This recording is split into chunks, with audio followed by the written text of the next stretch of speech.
Hi, thanks for joining me on Wilderness with Amani. Today, I'm going to be hiking. I'm hoping that I can make it with snow. I'm going to be hiking up to Hilton Lakes #1, or Davis Lake. And I'm going to be coming into the Hilton Lakes Trailhead. I got a wilderness permit, so I'm staying overnight. And this thing right here that looks like a backpack and a half, that's what I'm carrying if I should be coming out around this time tomorrow. I'm a guy who doesn't like to be wet or cold when I'm backpacking, so I have about 3 complete changes of clothes, 6 pairs of socks. I got everything in here. I got my fishing day pack that you always see me have is stuffed in there. I mean, what? You need a bowling ball? I got it right here. So, you know, lack of sleep last week, 3.5-hour drive coming up here, up early today. There's no time for tired right now. I want to go see what's going on up there. If we can make it, we're going to do some fishing, and I'm going to show you what the hike looks like along the way. So let's go check out, for the first time, Hilton Lakes. So it's actually the Hilton Creek Trailhead. I thought it was the Hilton Lakes Trailhead, anyway. And there's the dude himself, John Muir. And we're heading into the John Muir Wilderness again. It is the Hilton Lakes Trailhead. I'm getting mixed messages, but I'm taking this. So here we go. We're hiking up and we're starting it out. And it's a little cooler than I expected, but I got lots of layers and I got a sleeping bag. I'll probably be hot in no matter if it gets down to the 20s even. And I just crushed about 1,500 calories of crap, which included a hot dog that was spinning on some heating mechanism. So I've got the energy to do it. Let's get going. And right off the bat, you get a beautiful view of Rock Creek Lake. I think the trailhead's at about 9,400 feet, and the lake's only at, I think, 9,800 feet and change, but I think there's some up and down. It's a pretty trail, and it's just great to be cruising through another area that's just been protected for a long time, and a lot of people over the generations have seen what I've seen as I'm walking through. And if everything works out, there'll be a lot more generations to come who can see the same killer stuff. And here we are, once again entering the John Muir Wilderness. Fairly prominent on my hiking playlist, and I'm sure there's going to be a lot more adventures in this area to come. I'm loving this nice new sign. Looks like it just came out of a high school wood shop made by the top student in the class. It's like a king-size bonsai tree. Look at that fat trunk, and it's really short. That is cool stuff, man. But it's a harsh environment up here. So I guess when you live in a harsh environment, sometimes you just grow however you can grow.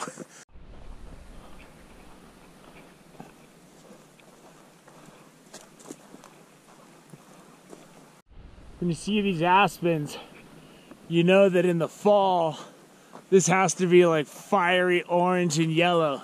So one thing I love about the Eastern Sierra, especially around the Bishop area, and I'm hoping to catch it this year so I can show you.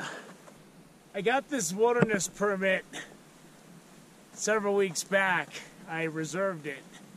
And when you're getting a wilderness permit for the Eastern Sierra in the middle of June, you're really pushing it. Like the last 2 years, I'm assuming this was under several feet of snow at this time. And this is a treat to be able to come out here June 10th. You know, I always kind of just look at what the snowfall looks like, and when I booked this thing, I thought there was a decent chance I wasn't going to be able to make it to the lakes. This is the first sustained uphill there's been, and I'm probably a couple miles in, so far this has been a pretty good cruise. I mean, if I was just day hiking this with a couple sandwiches and a water filter, you know, I'd be up there, fish, and back at my camp eating steaks down at Rock Creek Campground by sunset. And we're getting up there, higher and higher. Beautiful. There's a nice, cool little section of trail, you know, and it's just, you can't get enough of it. It's just really incredible, and you have like those dark red colors coming out of the barks of some of the trees, and contrast that with the deep greens. It is just, man, couple that with the smell of pine and the fresh air. Oh my goodness, I'm on sensory overload. At least I know I'm on the right track. I knew this was a heavily covered trail, and I was looking at the map last night and this morning, and I didn't even get a chance to print it up. I just got out the door and went. And I figured this trail would be easy to follow. And boy, is it. It's like a landing strip. When someone says tree stump, you're like, okay, tree stump, that must be lame. But even up here, you look at the tree stumps and the fallen trees. Like, look at that. That's a tree stump. That is cool looking. Just based on experience, whenever I'm hiking through and I come across stuff like this that's close to the trail, and it's, you know, late spring getting into summer, I always make a little bit of noise. Like, and every now and then I'm like, hey! Because the last thing you want to do is round that corner and you're face to face with the sow bear, black bear, and her cubs just sitting on the other side of that log.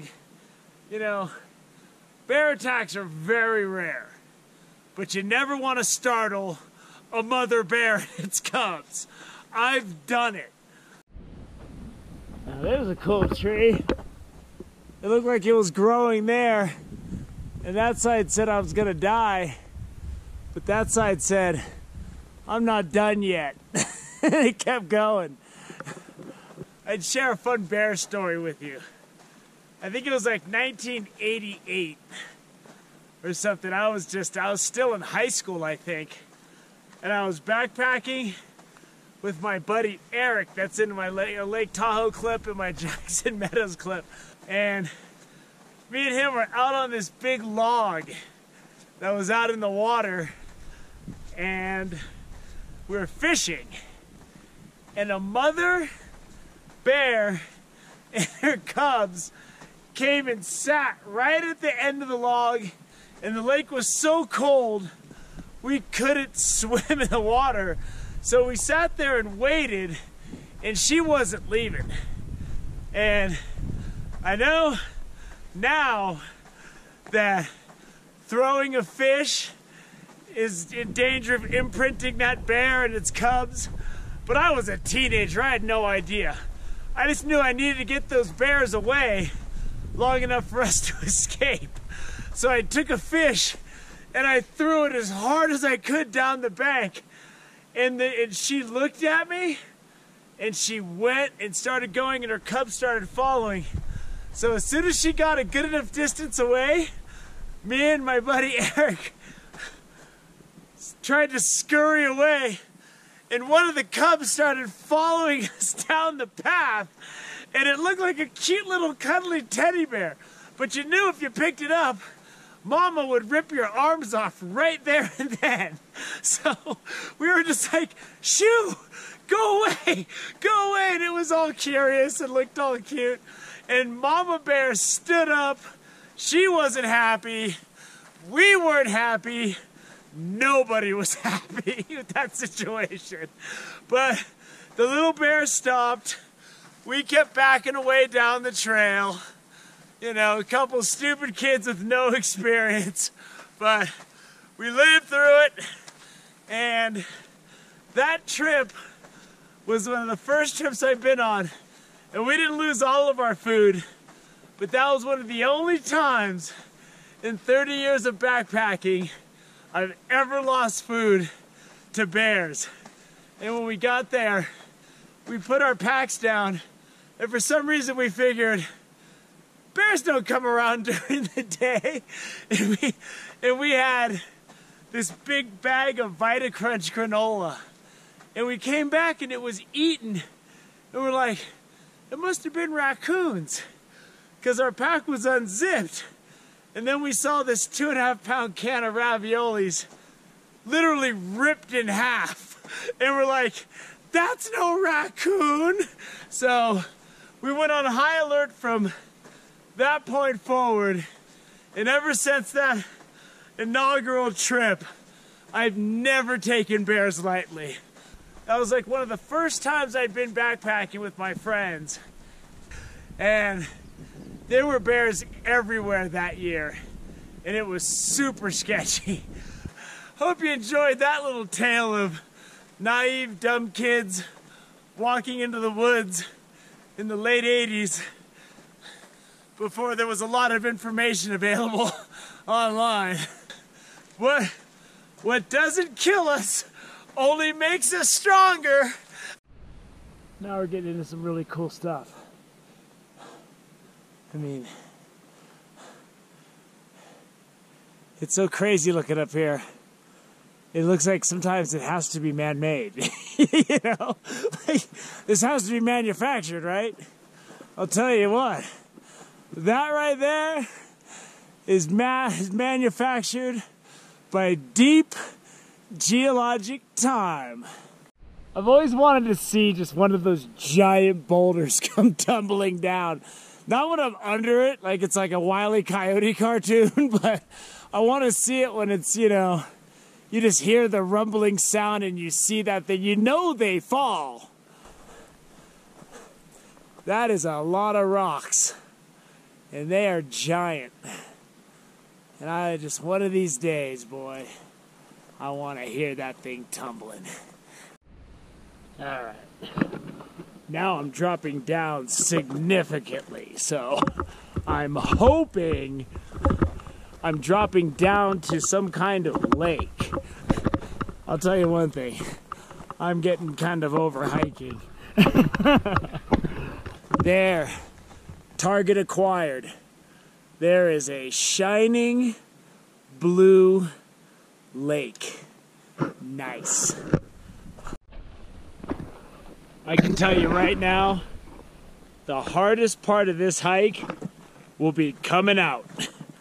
So eat all of your food, empty your bear canister as best you can, have as much water as you need, and hike out over this ridge. I've been descending for quite a ways, but that's cool. It is what it is. It's not like I'm gonna go, I'm turning around, I don't want to walk back up this. You know, that's not gonna happen. As far as water goes, I haven't crossed any water yet, so make sure you have enough water to get you through 4 miles, because I'm probably gonna have to filter water at the lake at the pace this is going. So there we go. Third lake is that way, that's the third Hilton Lake. Second lake in Davis Lake, and that's Davis Lake, I guess, is Hilton Lake number 1. That's where we're going. I was reading, I think if you go to Third Lake or those other lakes, you gotta go up. And I think they're higher altitude lakes. I wanna go to Davis Lake because I read that there were browns, rainbows, and brookies in it, but I don't know. All right, things finally flattened out. I'm liking that. I'm not gonna complain. I'm just assuming on a July weekend, this has got a lot of people. I mean, you don't get a trail that's this well defined because no one ever comes here. So just plan your trips accordingly. But this might be a really nice place to go to in the fall, I would suspect. When the temperatures get low and it starts getting down into the 20s and teens at night here. And in the early morning, that weeds a lot of people out. And as long as you got a good sleeping bag and some good clothes so you don't die, fall in the Eastern Sierra is absolutely awesome. So I can see a lake through there, and I was looking at the map on the trailhead. I believe that's Hilton Lake number 2. But my wilderness permit's for Hilton Lake number 1, Davis Lake. So that's where we're going, to the big lake. So there's number 2 that way, and I could see the lake over there. But we're going to Davis Lake number 1, and that's this way. This forest got thick, I can't see anything. And there was a trail that goes that way, and I don't know if that goes to the back of the lake, but I gotta see what's going on. I want to see lake before I start taking blind trails. So. And through the trees I could see things open up into a cool meadow out there. If I at all had the energy to walk over there and show you, I would, but I'm going to keep going down this trail because I'm tired. There we go. I was able to give you a good shot from the trail a little farther down without having to walk out there. And that is a great scene, boy. Look at that. That's beautiful. Just when you think you have seen it all, you see this. And this is 24 bottles.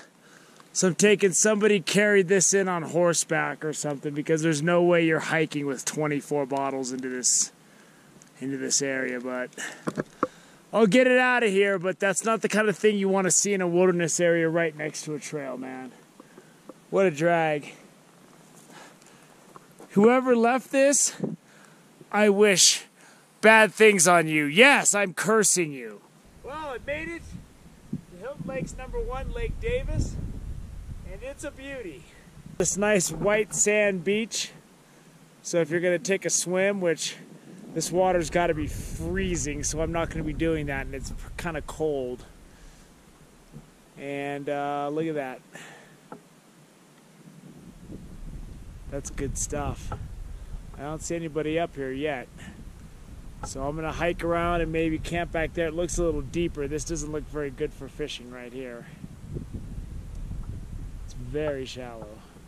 This is the first time I've been here, and it's awesome. It's just awesome scenery. And if I get some fish, you'll see in my fishing clips different vantage points around the lake. And this trailhead is just 9 miles off the 395. The turnoff is right around Tom's Place, Lake Crowley area. So I hope you enjoyed the hike up here. So thank you for joining me on Wilderness with Amani. Until next time.